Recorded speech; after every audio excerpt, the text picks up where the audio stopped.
For Tesla in 2025, by far the most important thing is Tesla's progress in their path to robotaxi. Today, we're going to do a really deep dive, and I mean really deep, on what it will all take for Tesla to succeed. Our guest Brian Wang won't only review the rate of improvement required in miles between critical interventions, but he'll also go over the training miles expected. Right now, that is 15 billion FSD miles projected by end of next year. Brian has two big ideas. First, he'll explain why he thinks Tesla will swap all AI3 cars with the AI5 chips, and second, that Tesla will use xAI's H100 compute they will no longer need. This will get Tesla to 285,000 H100s, which is triple the current compute. Finally, he'll give you the numbers of cars, geographies, and dollars. Brian Wang is a futurist thought leader and a popular science blogger with 1 million readers per month.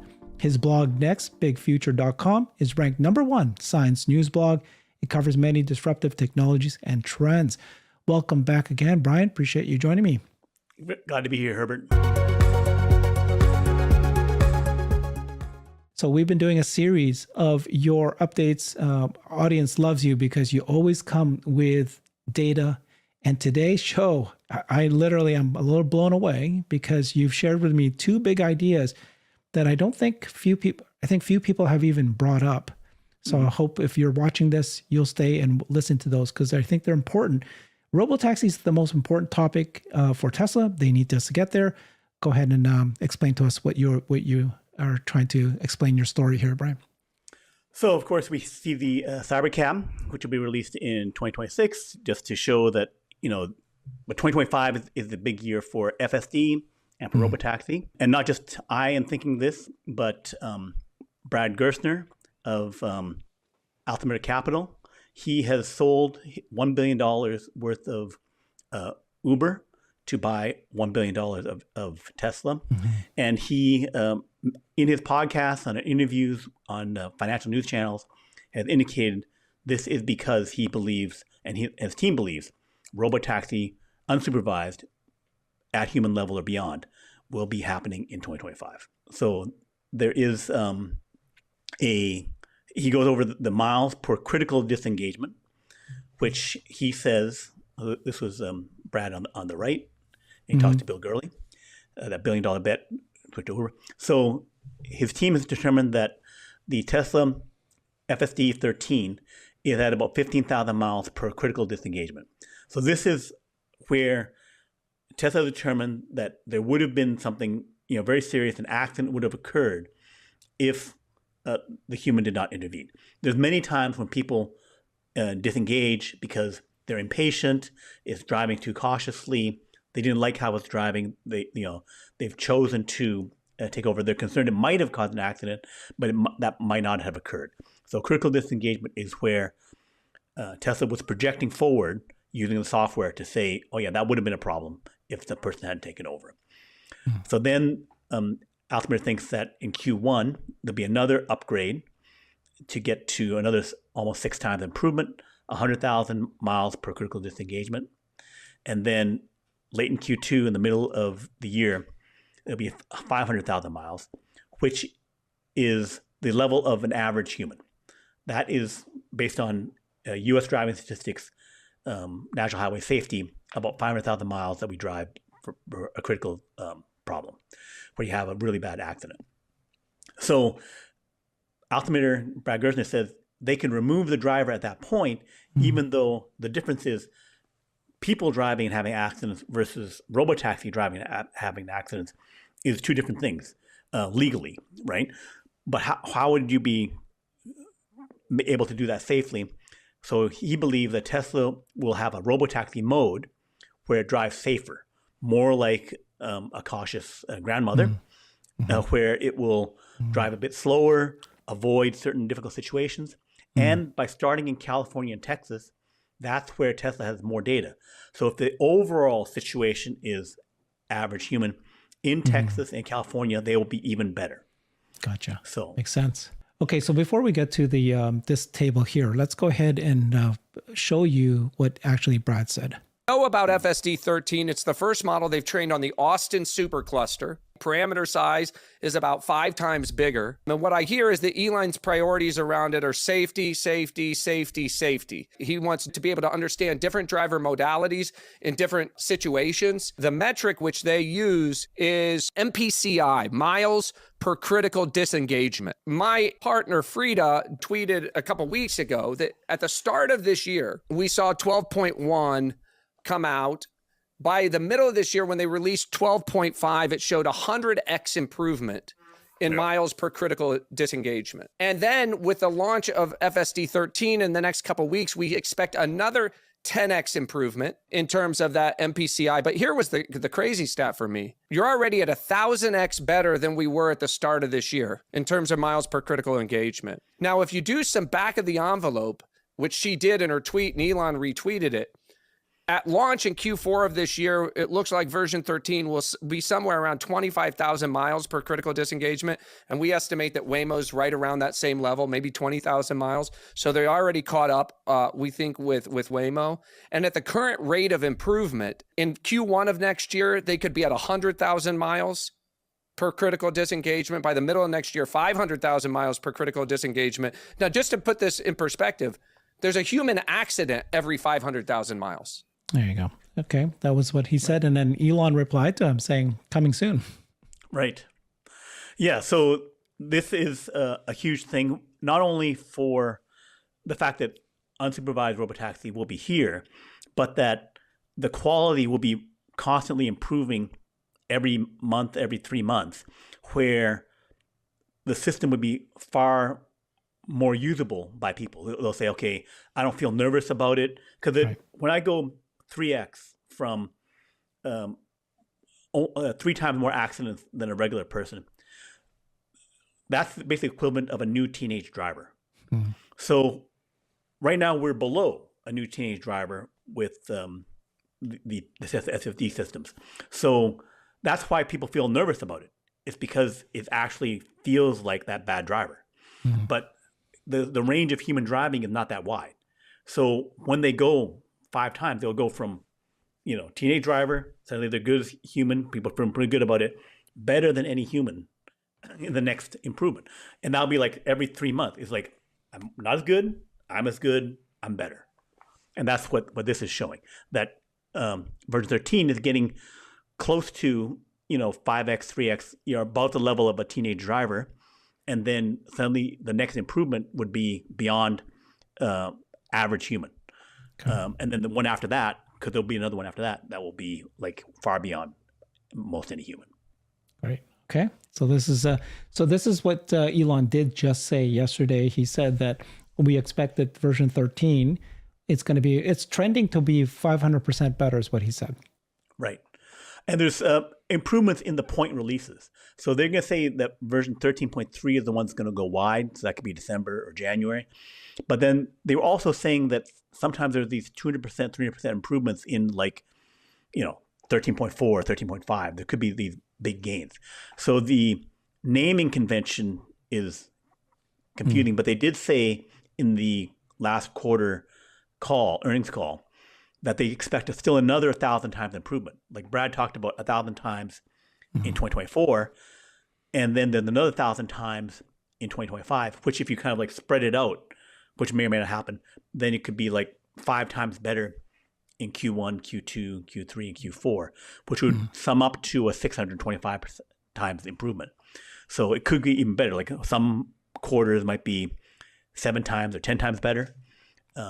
But basically a lot of constant improvement that will be very, very noticeable for people and for companies and countries. So the Chinese government, the Chinese companies, Ford, they'll see this rapid improvement, which is not happening for anyone else in the driving space.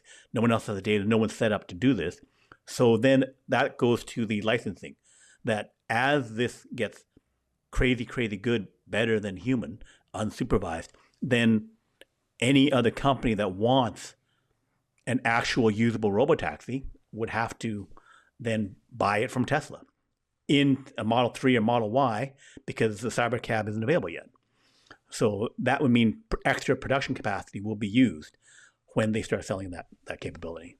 Right. So what you just said and what Brad Gerstner said and Frito Duan, based on what has happened already in January 2024 to the third quarter of 2024, which is where we're at today, there has already been 100 times improvement already. Right. And then we're expecting a 5 to 6x. And so you're saying that this is what Elon's saying. We're trending to see 500% better. And you believe that they will be able to do this. And I think that Tesla has confirmed, or they kind of said something like, what we're seeing with our neural net system is an exponential curve, and it is heading in that direction. Scaling laws is applying. So we'll see, but that's what you're estimating. Okay. Right. And also they're getting better at predicting. So they said, 2 years ago, we need 6 billion miles to get to human level driving. And that is basically bearing out. So they have far better data than we do that is saying that these trends are holding. And here is from the last earnings report showing the miles, FSD miles, and then FSD version 12 miles, which basically is about 6 months to get a little over 1 billion miles of training.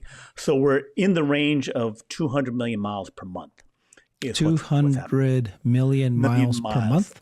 Per month. Per month. Right. Okay. That's what's happening now. Okay. Right. And so I'm expecting that to continue to increase because the adoption rate for how many people are choosing to get a subscription or buy it is increasing. Also, Q1, they're expecting FSD China and FSD Europe to be improved. So then there'll be a surge of new users in those locations. So potentially up 3 times more, as well as you'll have version 13.3 being the dominant system, which would be 5 times, 10 times better. So that should mean 500 million miles per month in Q1, and then further doubling with more usage, more regional spread to get to 1 billion miles through the middle of the year per month. And then by Q4, if things are really, really good, you should have like 30%, 40% of people using it for more cars. Also, the more cars will be suitable to do it. So then you'll also get to 2 billion miles. So more cars and more miles driven per car will get us to 2 billion miles per month. Total it up, about 15 billion miles at the end of 2025, up from last quarter, 2 billion miles. Yes, go ahead. Sounds pretty optimistic on your side. How do you feel about this? Is this conservative? Is this very likely? Is this optimistic?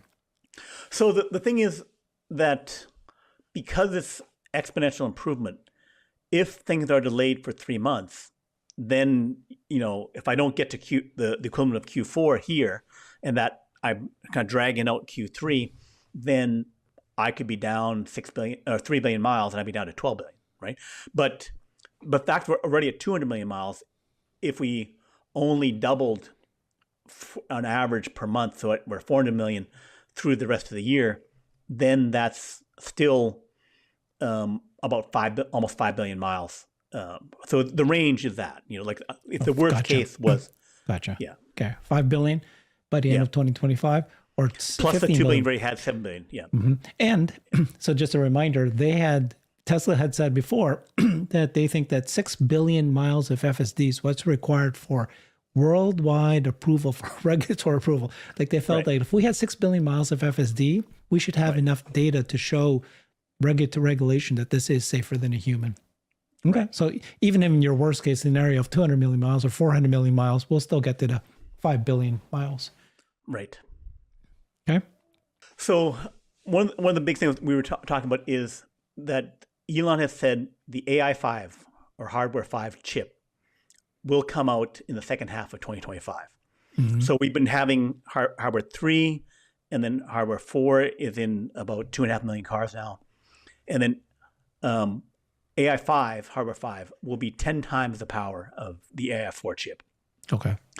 So this is a huge deal because we had to switch from training for AI3 chips to AI4 because AI3 isn't quite powerful enough to handle the new system. They can spend a few weeks to shoehorn the software onto the AI3 chip, but it's getting harder and harder to do that.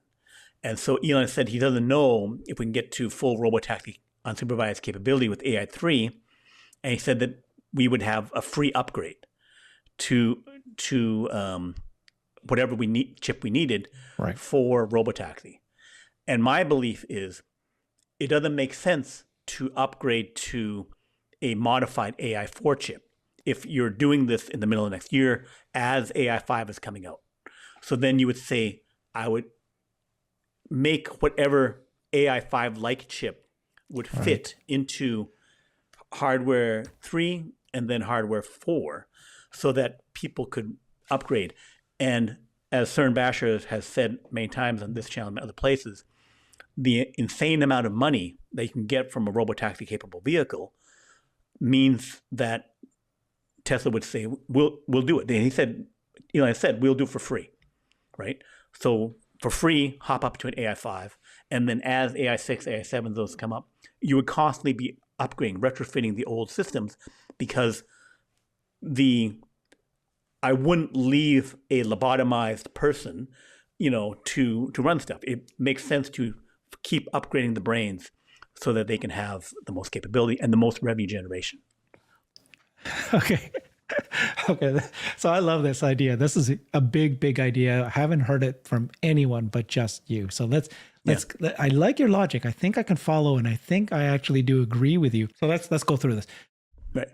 There are quite a number of cars. Like you said, 2 million cars that are AI4 chips, like mine, right? My new Model 3 2022 is an AI4 chip. I've got a 2020 Model 3 that's an AI3 chip, hardware 3. Okay. Right. He had said that we may need to take those hardware 3 cars, AI3s, and upgrade them. And you're saying, well, if they're going to upgrade them, they're not going to give you AI4. They're going to go ahead and give you AI5. Right. And if they're going to give you AI5, you might as well upgrade the hardware AI4 to all of them to AI5. And then you're saying, in fact, you're probably going to keep coming back to upgrade them because what's your estimate to replace these things? Maybe you said maximum $2,000? $2,000 per car, which is a lot. Okay, that's a lot. But if they are able to be turned into full-fledged robotaxis, less chance of accidents, better success, why wouldn't you invest that $2,000? Or in fact, it could actually be like amortized based on usage in a robotaxi fleet, those kind of things, right? So, oh my gosh, this makes so much sense. And the other thing is that Elon has said many times that the value of the AI5 chips is the distributed AI. So that means that basically, and the distributed AI part where I do the inference, the thinking of my large language model inside of the cars and Tesla bots, that the AI5 is what I need to have because it's 10 times the power of AI4. So even though AI4 is kind of okay for robotaxi, it is no good at all for the distributed AI compute. And that's an AWS, Amazon Web Service like business that they can do with that. You did this show with me before where you deep dive and said, all these cars are out there and they're not being used. Like sometimes if it's sitting in my garage right now, all day long, my car's sitting in my garage. During that time, that compute is powerful. It can be used by training and they pay me money to have access to that compute. Do you know, I heard yesterday something that made so much sense. I've been playing around with the idea that the XAI or XX Elon is going to create a cryptocurrency, whether it's Doge or Mars coin or X coin. Okay. He needs a cryptocurrency. And because X is going to become a payment platform. Well, guess what you can do if you have extra compute sitting there not doing anything? It can mine the coins. Mine the coins while it's not doing anything. So it's making money and or selling your time. And so why wouldn't you give all car owners AI5? I love this idea. Okay. And 10 million cars at 60 kilowatts per car is 600 gigawatts, right? So it's an insane amount of power that you need to have it distributed. Because if I put it all in one spot, it's too much power and I'm sucking too much away. I can't make as many nuclear reactors. I need to have it spread out with solar. So just energy distribution wise, it's needed to do this. Okay. Big idea, Brian. I'm enjoying that one a lot. Thank you. Okay. So now you've got another idea here about the compute required to handle all of that FSD miles. Right. And tell me what you're saying here. So this was from the Q3 earnings, where they basically said that they had installed about 65,000 H100s, and then they were going to go up dotted line in between September and December, which looks like it's probably like end of November now. It's done. So they should have 85,000. They installed another 20,000 to get to 85,000. But they don't discuss what they're doing in 2025. So I've done analysis of what all the large language models, OpenAI, Meta, XAI, are doing in terms of chips. There was a call from an interview with Jensen Wang, CEO of NVIDIA, where he talked about the amazing superhuman capability that XAI did for Grok 2, where they installed 100,000 H100s in 19 days. Actually, for Grok 3, 100,000 H100s that they did. So that's been done. And so then they completed the training over the last 2 months, or completed the training over the next 2 months. And then they'll have a model out in February 2025. But then their next model, 2 lines down, with the red box, is Grok 4. So they're installing another 100,000 H100s or H200s, right? So that's being done as we speak. Yes. So once that's done, then they'll train it for, I figure, 100 days. And then by the end of March, they will be done training, and then they will then test it for 2 months. In May, they'll release it. But so a side note is that I'm expecting them to release a Grok every 3 months. There'll be a substantial step up in training, about 4 times each in training. But after March 2025, I don't believe they have any use for the H100, H200 chips. Their entire 200 chip data center will be not needed anymore because they're going to switch over to B200s. Yeah. The next chip is 4 times as powerful, 5 times as energy efficient. That's what they're going to be installing by the end of April. So basically, they're switching over to this larger system. Soon. Right, so soon. Right, because B200 is being made now, and then they're in scale, 500,000 will be made in Q1 of 500,000? Or you mean 300,000? 300? 500,000. 300,000 plus 200,000? What are you doing here? Well, NVIDIA will make 500,000 of them, and then 100,000 to 300,000 will be bought by XAI. Gotcha. Okay. NVIDIA's going to make 500,000, but XAI's got slated to buy the 300,000 B200s. Right. Okay. Right. And so then there'll be no need for H200s, H100s by XAI, but they were super useful for Tesla. So Tesla AI would then say, okay, we don't have to install it. We can just use where you built them.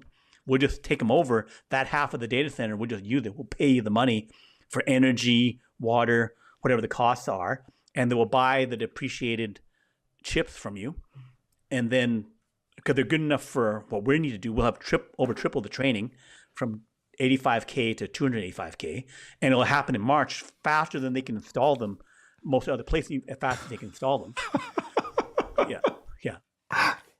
Yeah. Brian, this is brilliant. Okay. You're piecing things together, but it makes so much sense. Okay. Right. Again, sorry, people. Sorry, audience, but I feel like I need to think it through. Right. Today's November 25th. By March, they're going to start working on B200s. This is XAI. They're not going to need all of the H100s that they have. That explains this. So, 10 days ago, there was an article that said XAI is going to raise $6 billion to purchase 100,000 NVIDIA chips. Okay. And they don't say what kind of NVIDIA chips. None of the articles do. However, look at this line here. Tesla's full self-driving is expected to rely on the new Memphis supercomputer. This is the XAI supercomputer. So like everybody, including me, was going, is that a mistake? Why would Tesla be relying on the XAI supercomputer, and you just explained it. Because once they buy this, full self-driving can use the old H100s while these guys are already moving on to the B200s that they're buying. Right. Oh my gosh, Brian, that's brilliant. Thank you. Thank you. Thank you. Yeah. I love this. Okay, that explains a lot of things. So what you're trying to get here then is that the compute available for FSD is going to basically skyrocket, because you don't need to wait, because it's already built, it's already housed, it's already being used. They can just jump using it by March. They can start using it in March, which is like 3 months away, and all of a sudden you've got just scale for both companies. Yeah. Right. And then at some point the B200 won't be used. I'm thinking it could be in November. It depends upon the release schedule for the Rubens and stuff like that. Yeah. But the other point is that, and we can discuss it later, is that Dojo 2, which they're testing now, is supposed to be equivalent to a B200.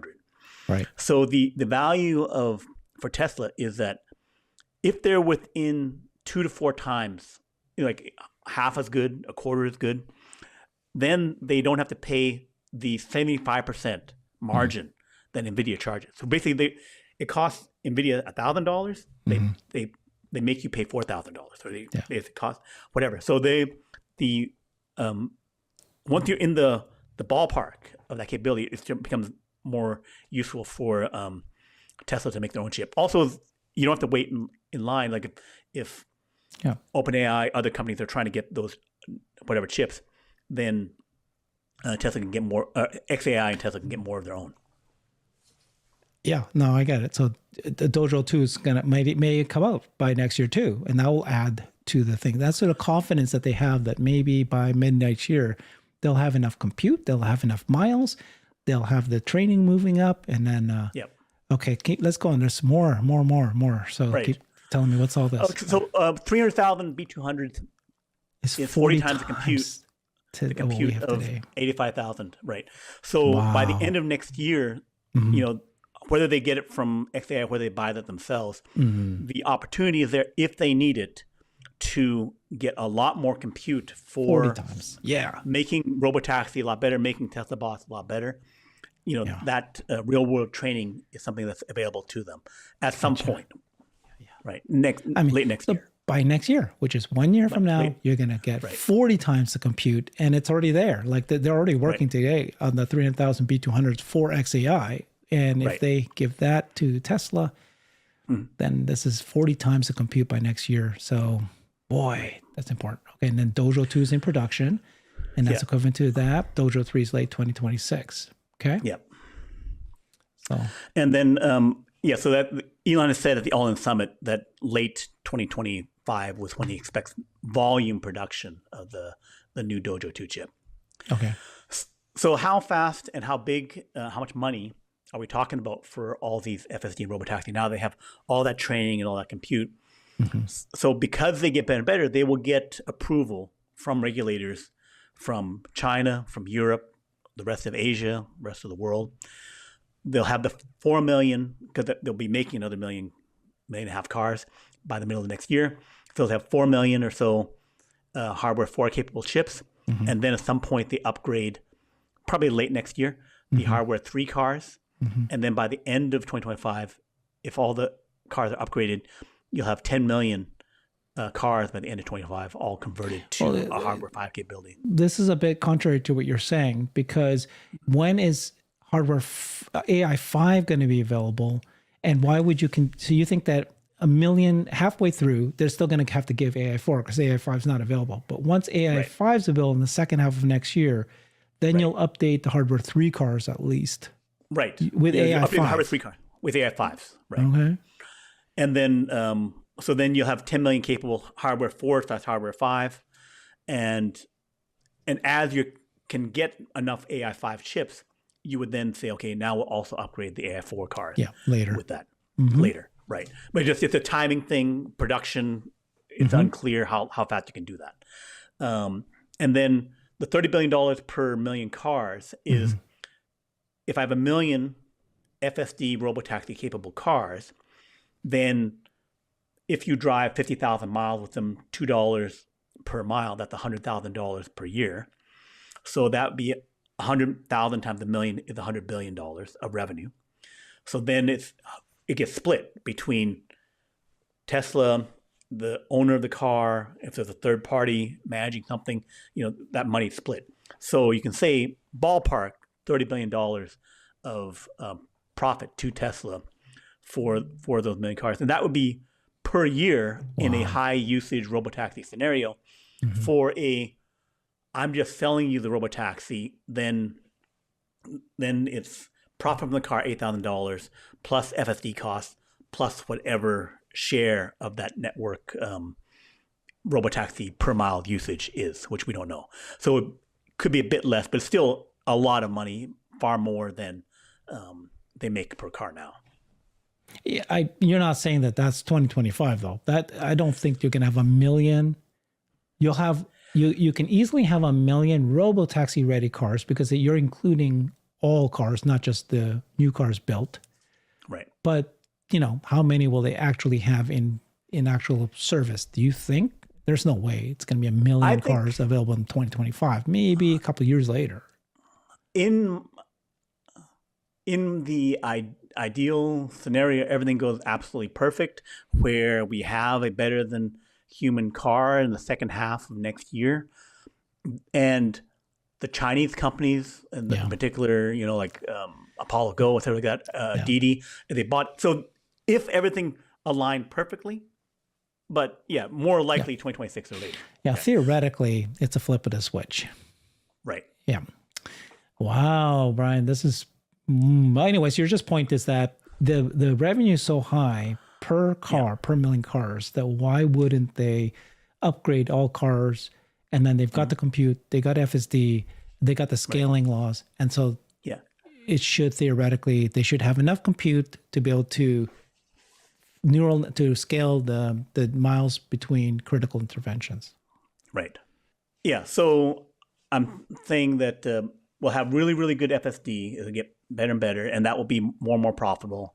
And then we will have unsupervised robotaxi, even if we have to make them drive a bit safer, which if you're a passenger, you won't care. Just like I'm riding in a bus, the bus driver's being slow about delivering me, it's like another, 5 minutes of trip time. I don't care because I'm a passenger. There'll be, right now in 2024, we know Tesla employees are getting supervised robotaxi. Yep. And then if you scale to all Tesla employees in California and Texas, that could be 50,000, which is Waymo scale of 150,000 miles, 150 rides per week. So that could happen in 2025, early 2025. And then the California, Texas unsupervised. And that's a question of scale. How hard, how fast do things happen? This is something that we don't know. So that timing aspect is partially adoption. It's, if it is solved like we're expecting in 2025, then it's just how fast do people trust it and use it.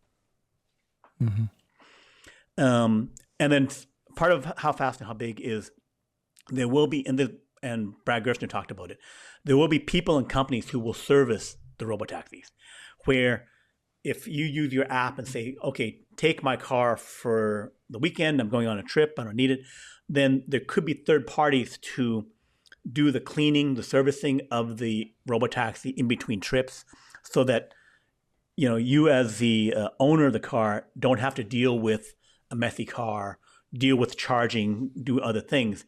It's handled by someone else. So instead of making $100,000 per weekend, then you're making $800, you're paying $200 to someone else.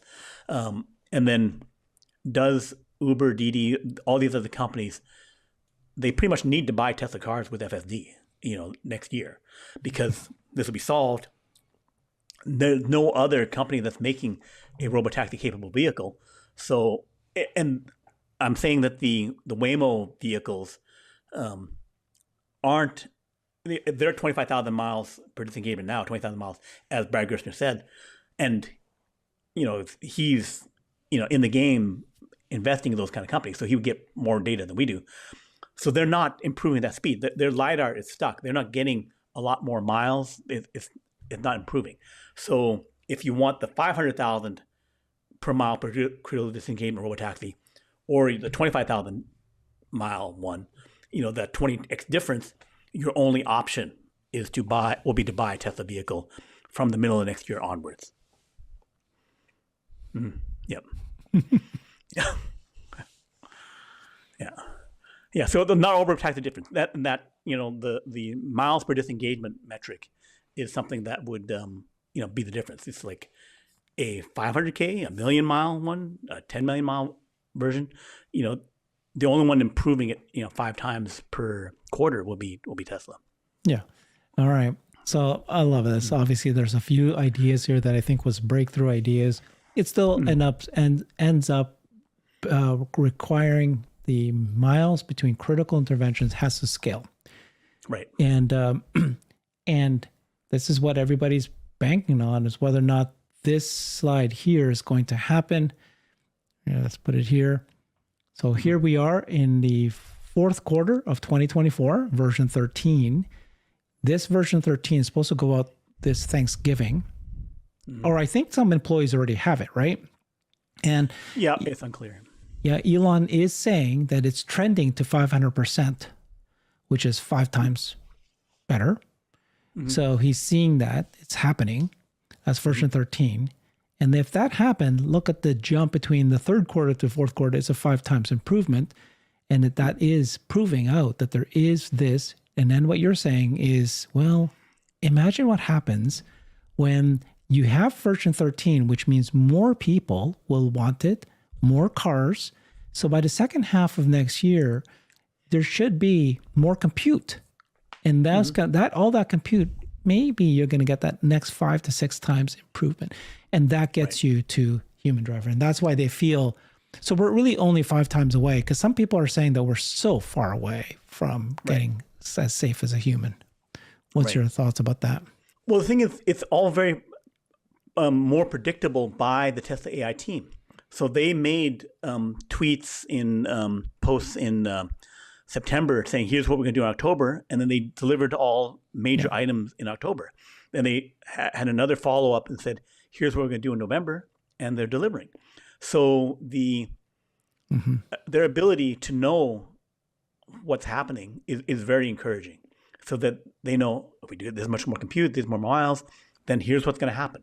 So that is a very encouraging thing, that people who say, well, they've been promising it, Elon's been promising it for X years.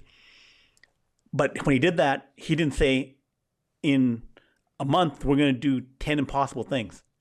And then they did it. And then next month, they do another 10 impossible things. So the reliability now is completely different. So that's why I trust in what they're saying. And the fact that they will have more miles, training miles, more compute, that means the progress will go even faster. That they will, I love it. I mean, I kind of trust a little bit about the idea of compute and miles, because they've already tested it out, right? If I have this level of compute, like now they saw the jump, you're pointing out that by today, November 25th, they probably have 85,000 H100s turned on, because they turned it on 50,000 H100s like 2 months ago. And so they saw how much more data they can upload, right? The FSD mild, all the videos, many people. And just yesterday, Tesla released 16 edge cases. And they showed videos of 16 really important edge cases that are pretty scary. Like one of them is, what happens if a car door suddenly opens? Another one is, what happens if a debris, in this case, a cone, is dropped right in front of it, like immediately? And what happens if a child's running across? What happens when you can't see anything, it's occluded, and all of a sudden a car comes out? And every one of these edge cases, they fed it data, and now they're validating the test of it. So they know more compute, all that. Now you're saying just that there is this XAI H100 sitting there, and they're going to give it to them by March. And that's where they already know that it's already built, it's already ready. And as soon as they add that, this is how you can get another 5 to 6 times improvement to what we're at today. Right. Yeah. Okay. Yeah.